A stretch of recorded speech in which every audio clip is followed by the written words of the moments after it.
KTR TRS party working president Kalwakurthy నియోజకవర్గానికి రావడం జరిగింది. ఉప్పల చారిటబుల్ ట్రస్ట్ అధినేత, తలకుండపల్లి జెడ్పీటీసీ, అదేవిధంగా మిషన్ భగీరథ రాష్ట్ర వైస్ చైర్మన్ ఉప్పల వెంకటేష్ ఆధ్వర్యంలో ఈ కార్యక్రమం నిర్వహించడం జరిగింది. మొత్తం కర్త కర్మ క్రియ మొత్తం ఉప్పల వెంకటేష్ ఆధ్వర్యంలో నిన్న టీఆర్ఎస్ పార్టీకి సంబంధించిన వర్కింగ్ ప్రెసిడెంట్ కేటీఆర్కి సంబంధించిన రైతు దీక్ష కార్యక్రమం ఆమన్గల్ మండల కేంద్రంలో నిర్వహించడం జరిగింది. ఈ కార్యక్రమంలో ఉప్పల వెంకటేష్కి ఈ టీఆర్ఎస్ పార్టీలో ఎంత ప్రాధాన్యం ఇవ్వడం జరుగుతుందో అధిష్టానం అనేది సుస్పష్టంగా తెలుస్తుంది. దీనికి కారణం ఏంటంటే జిల్లాకు సంబంధించిన అధ్యక్షులతో పాటు ఉమ్మడి పాలమూరు జిల్లాకు సంబంధించిన టీఆర్ఎస్ పార్టీకి సంబంధించిన మాజీ మంత్రులు, మాజీ ఎమ్మెల్యేలు, ప్రస్తుత ఎమ్మెల్సీ, అదేవిధంగా నాగర్ కర్నూలు ఎంపీ అభ్యర్థిగా పోటీ చేసిన ఆర్ఎస్ ప్రవీణ్ కుమార్ తదితర ముఖ్య నేతలతో పాటు కేటీఆర్, కేసీఆర్, హరీష్ రావు తదితర కవిత ముఖ్య నేతలతో అధిష్టానంతో కూడా సఖ్యత సంబంధాలు కొనసాగిస్తున్నటువంటి ఉప్పల వెంకటేష్కి టీఆర్ఎస్ పార్టీలో భవిష్యత్తు స్పష్టంగా ఉందనేది స్పష్టమవుతుంది. దీనికి తోడు నిన్న అంటే మొత్తం వ్యవహారాలు మొత్తం అంటే ఆర్థిక లావాదేవీలు కావచ్చు, లేదంటే సభ నిర్వహణ కావచ్చు, దీక్షకు సంబంధించిన జన సమీకరణ కావచ్చు, కల్వకుర్తి నియోజకవర్గంలోని నలుమూలల నుంచి టీఆర్ఎస్ పార్టీ నాయకులు, కార్యకర్తలు, ఉద్యమకారులందరూ కూడా నిన్న ఆమన్గల్ మండల కేంద్రానికి రావడంలో కేవలం ఉప్పల వెంకటేష్ తన చాతుర్యంతో వ్యవహరించడం జరిగింది. కేటీఆర్ నుంచి అభినందనలు పొందడం జరిగింది. ఉప్పల వెంకటేష్ పట్టుబట్టి ఆమన్గల్ మండల కేంద్రంలో ఈరోజు రైతు దీక్ష కార్యక్రమం ఏర్పాటు చేయాలనే కోణంలో పదే పదే తనను కలవడం జరిగింది. ఉప్పల వెంకటేష్ బలవంతంతో ఇక్కడ కార్యక్రమం నిర్వహించడం జరిగింది. ఉప్పల వెంకటేష్ సూచన సలహాలు, అదేవిధంగా ఉప్పల వెంకటేష్ ఆదేశానుసారమే ఇక్కడ నేను రావడం జరిగిందనే కోణంలో కేటీఆర్ సభ సాక్షిగా చెప్పడం జరిగింది. సభ సాక్షిగా కేటీఆర్ ఉప్పల వెంకటేష్ను వేణుల్లో పొగుడుతుంటే టీఆర్ఎస్ పార్టీకి సంబంధించిన సీనియర్ నేతలందరూ కూడా నోరెళ్ళబెట్టడం జరిగింది. దీనికి కారణం ఏంటంటే ఉప్పల వెంకటేష్ ₹1 అవసరం ఉంటే అవసరమైతే జనానికి ఇవ్వడం అనేది జరుగుతుంది. సామాజిక కార్యక్రమాలు కల్వకుర్తి నియోజకవర్గంలో విస్తృతంగా కొనసాగించడం జరుగుతుంది. ఈ క్రమంలోనే 2 రోజుల క్రితం టీఆర్ఎస్ పార్టీ అధినేత కేసీఆర్ జన్మదినం సందర్భంగా కోనాపూర్ గ్రామంలో ఒక పేదింటి మహిళకు ఇల్లు నిర్మించి ఇవ్వడం జరిగింది. అదేవిధంగా నియోజకవర్గంలోని తలకొండపల్లి ప్రధానంగా వందలాది మంది పేదింటి బిడ్డలకు ఇండ్ల నిర్మాణం చేపట్టడం జరిగింది. అదేవిధంగా ఎవరైతే పేదలు కల్వకుర్తి నియోజకవర్గంలో చనిపోవడం జరుగుతుందో వాళ్ళందరికీ కూడా అంత్యక్రియల కోసం కూడా అంటే కుల మత ప్రాంత విభేదాలు లేకుండా ప్రతి కులానికి సంబంధించిన పేదలందరికీ కూడా ₹3,000 అంత్యక్రియల కోసం ఇవ్వడం జరుగుతుంది. అదేవిధంగా వేలాది మంది విద్యార్థులను ఇప్పటికే ఉప్పల వెంకటేష్ చారిటబుల్ ట్రస్ట్ ఆధ్వర్యంలో అనేక మందిని ఇప్పటికే ఉన్నత చదువులు చదివించడం జరిగింది. అనేక మంది ఇప్పటికే విదేశాల్లో కూడా స్థిరపడడం జరిగింది.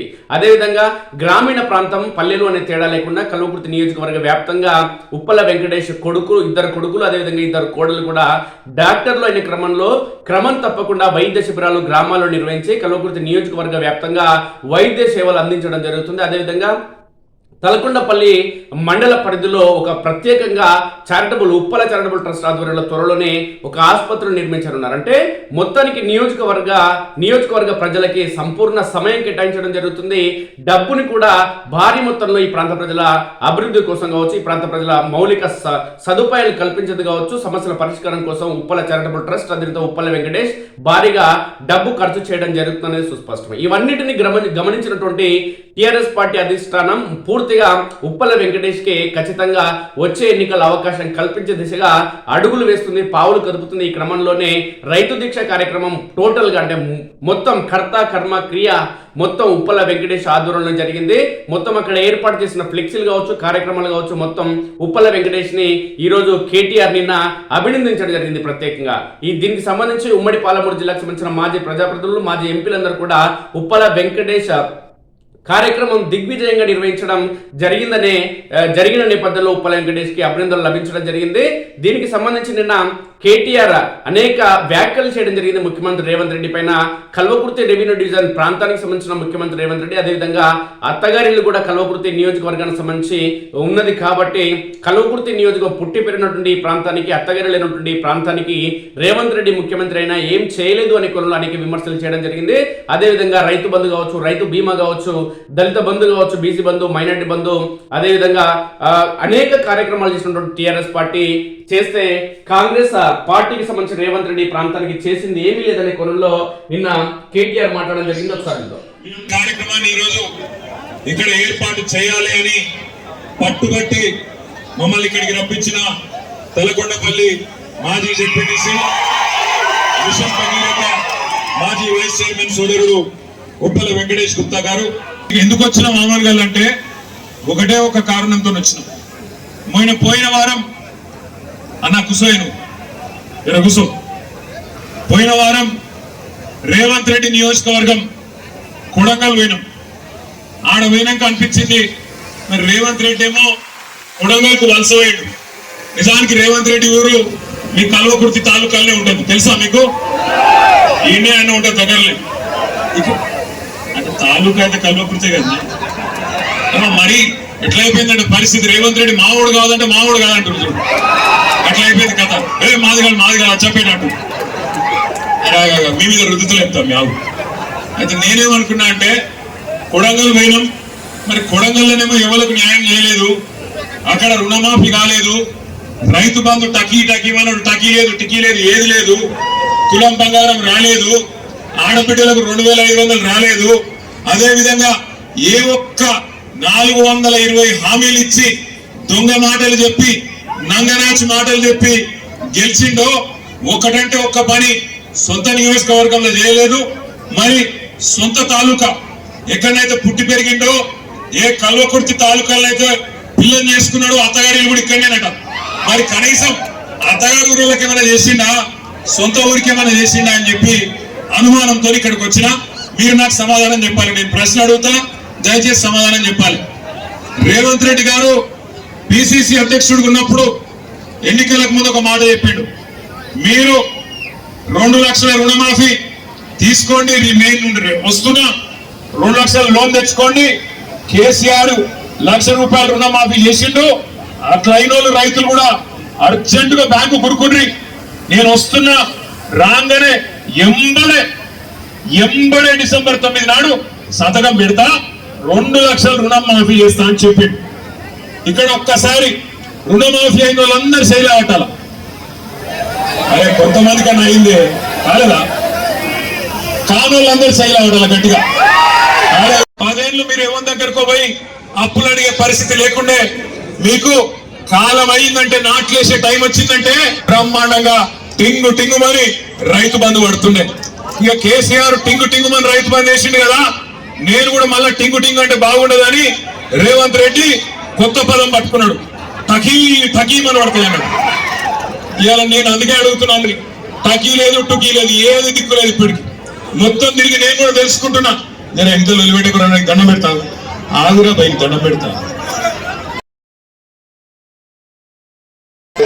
పాల పైసలు రాలేదట ఇంటికెళ్ళి, 7 బిల్లులు రాలే, పాల రైతులకు రాలే అని చెప్తుండే తమ్ముడు ఇంటికెళ్ళి. నేనేమంటున్నా అంటే దయచేసి ఒక్క మాట ఆలోచన చేయండి. మీరు ఆలోచన చేయండి జాగ్రత్తగా. రైతు బంధు కేసీఆర్ బిచ్చమేసినట్టు 10,000 ఇస్తున్నాడు, నేను 15,000 ఇస్తా అన్నాడు.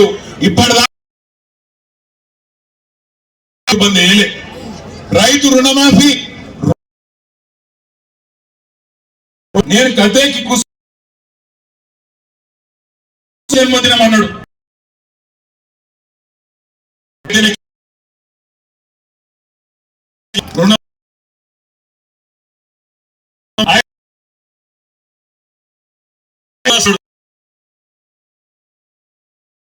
పడలే చేతుల స్వర్గం పడలకు మీరు అర్థం చెప్తున్నారు. నాకు తెలిసింది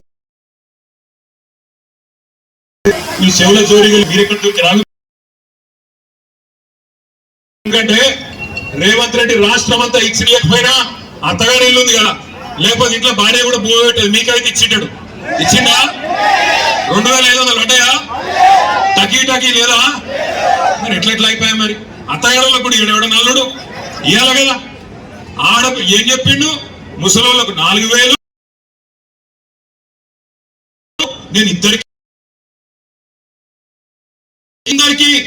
సోనియమ్మ చెప్పింది ₹500 సిలిండర్ ఇస్తాను, కరెంట్ ఫ్రీ అన్నాడు. వచ్చిందా? మరి 35 సార్లు ఢిల్లీ ఎక్కే విమానం, దిగే విమానం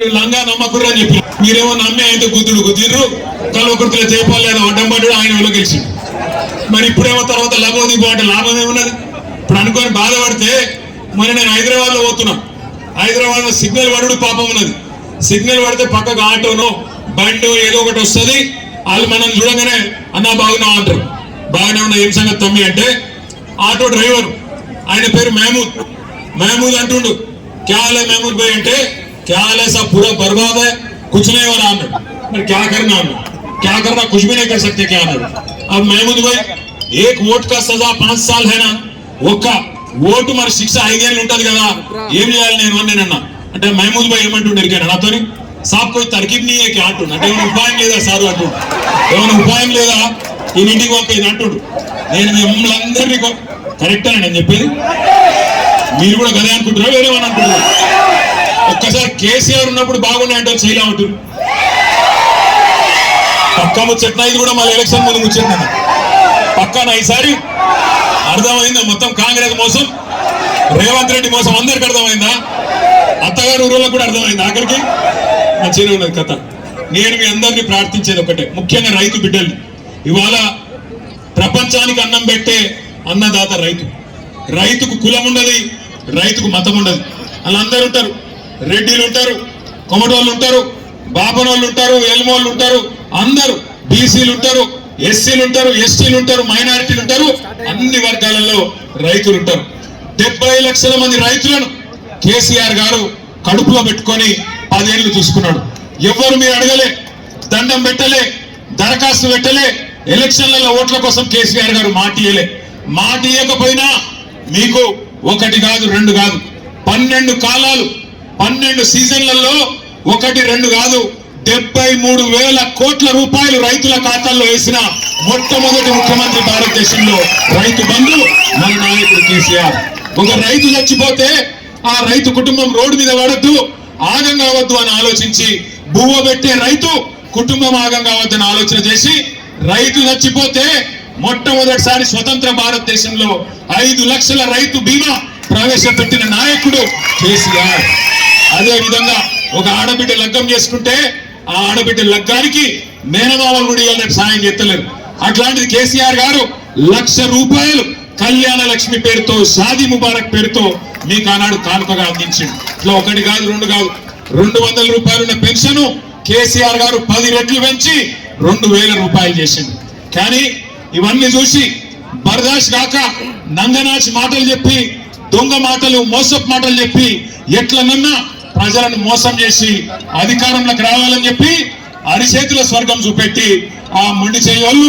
మోసం తప్పు రేవంత్ రెడ్డిది కాదు ఎందుకంటే రేవంత్ రెడ్డి చాలా నిజాయితీ గల మోసగాడు ఆయన నిజాయితీగానే మోసం చేసిండు ఏం చెప్పిండు రేవంత్ రెడ్డి టీవీలలో ప్రజలు మోసపోవాలని కోరుకుంటారు చూసిరా మీరు లేదా అది మోసపోవాలని కోరుకుంటారు ప్రజలు మోసగాళ్ళని నమ్ముతారు అందుకే మేము మోసం చేస్తూనే ఉంటాం అని చెప్పిండు కానీ నిన్న ఇవాళ చూస్తున్నా అమ్మతోడు చెప్తున్నా తెలుగు భాషలో గిన్ని తిట్లు ఉంటాయని నాకు కూడా తెలియదు అరే ఏం తిట్లు తిడుతున్నా అని నాకు అర్థం కాదు మొన్న ఒక అవ్వని చూసిన మీ కల్వకుర్తి తాలూకానేనట ఎర్ర సీర కట్టుకున్నది మా అమ్మమ్మ లెక్కనే ఉన్నది చూస్తే పెద్ద మనిషి ఆమె తిట్టుడు చూస్తేనైతే ఇంకోడు రేషం ఉన్నాడైతే యాడనో పాడుబడ్డ బాగా చూసుకొని అయితే దుక్కి చచ్చిపోతుండే రేవంత్ రెడ్డి కాబట్టి సిగ్గు లజ్జాలు లేని బతుకు కాబట్టి బతుకుతుడు కానీ అది ఏం తిట్లా నాకు అర్థం కాదు ఒక ముఖ్యమంత్రి గిన్ని తిట్లు తినగానైతే నేనైతే నా జీవితంలో చూడలేదు మీరు చూస్తున్నా లేదా నేను అడుగుతున్నా ఒక్కసారి మీరు ఆలోచన చేయండి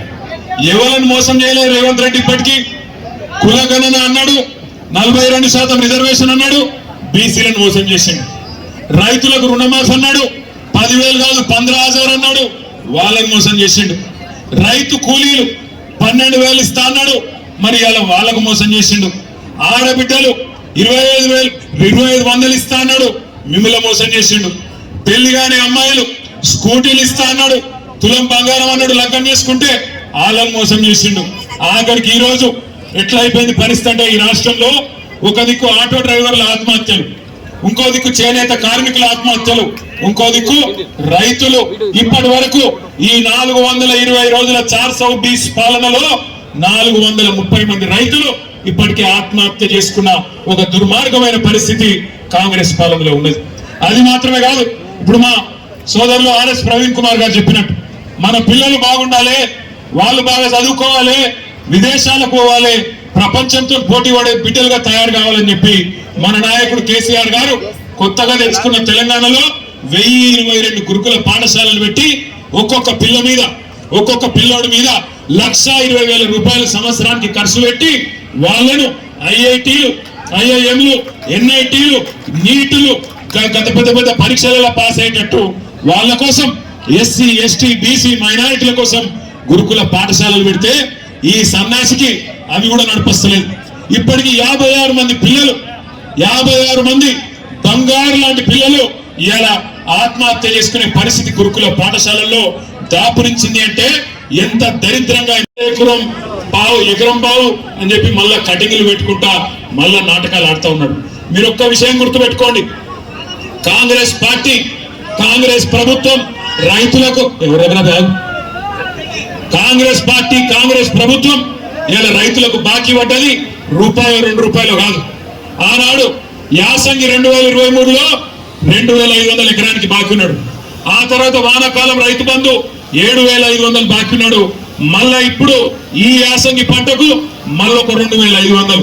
అంటే ఒక్కొక్క ఎకరానికి 17,000, ఒక ఎకరం ఉంటే రైతుకు 17,500 రూపాయలు రేవంత్ రెడ్డి బాకీ ఉన్నాడు.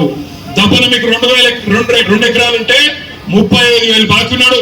4 ఎకరాలు ఉన్నోళ్లకు 70,000 రూపాయలు బాకీ ఉన్నాడు.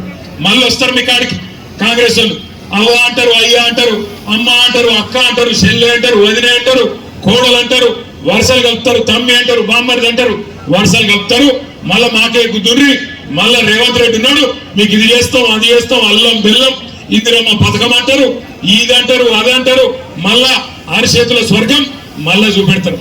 మళ్ళా నమ్మి మోసపోతే ఈసారి మోసం జరిగితే మనని ఎవడు కాపాడలేడు. అందుకే దయచేసి మిమ్మల్ని కోరేది, ఇంటికి వచ్చే కాంగ్రెస్ నాయకులను గల్లా బట్టి అడగండి.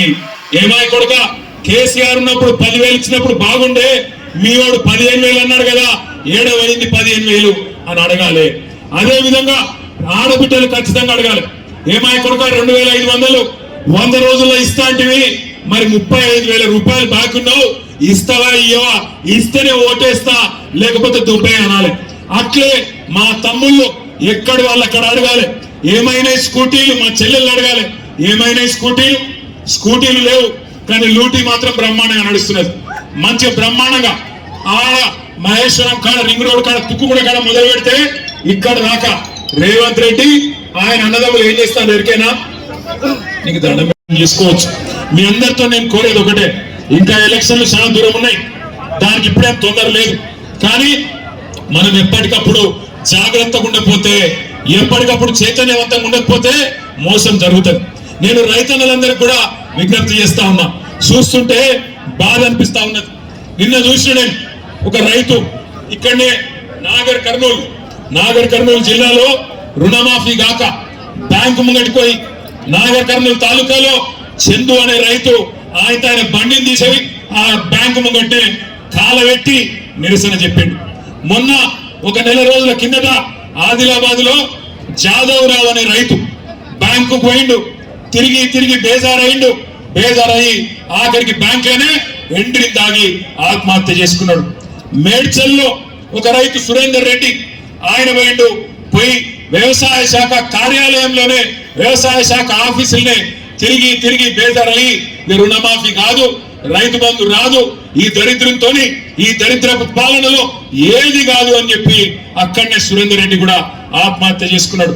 ఒక దిక్కు రైతులు, ఇంకో దిక్కు నేత కార్మికులు, ఇంకో దిక్కు ఆటో డ్రైవర్లు, గురుకుల పాఠశాలల్లో విద్యార్థులు, ఆఖరికి నిన్న ఇయ్యాల మన వేణుగోపాల్ రెడ్డి అనే ఒక తమ్ముడు రియల్ ఎస్టేట్ చేసుకొని బతుకుతుండే రియల్ ఎస్టేట్ ఏజెంట్, ఆయన కూడా ఆత్మహత్య చేసుకున్నాడు.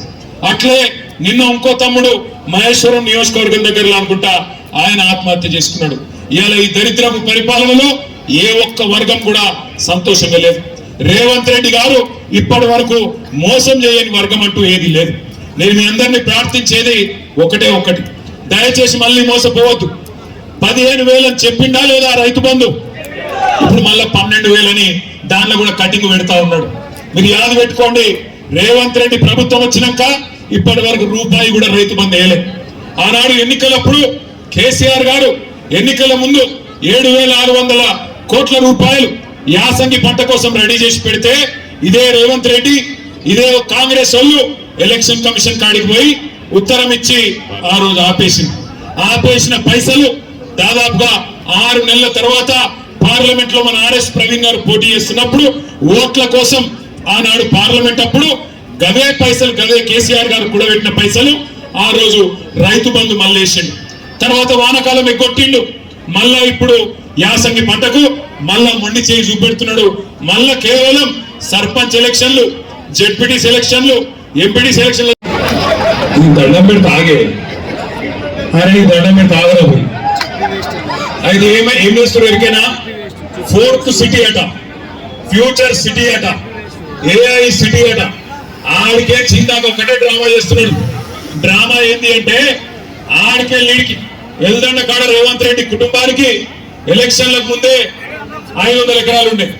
ఇప్పుడు నిన్నయాల మళ్ళీ ఒక 1000 ఎకరాలు తొప్పేసిండు. ఒక 1000 ఎకరాలు, ఒకటి కాదు 2 కాదు 1000 ఎకరాలు సంపాదించుకున్నాడు. ఇప్పుడు నిన్నయాల కొత్త మొదలు పెట్టిండు. మన మా జైపాల్ యాదవ్ సాబు కొంతమంది రైతులను తీసుకొచ్చిండు మా కాడికి.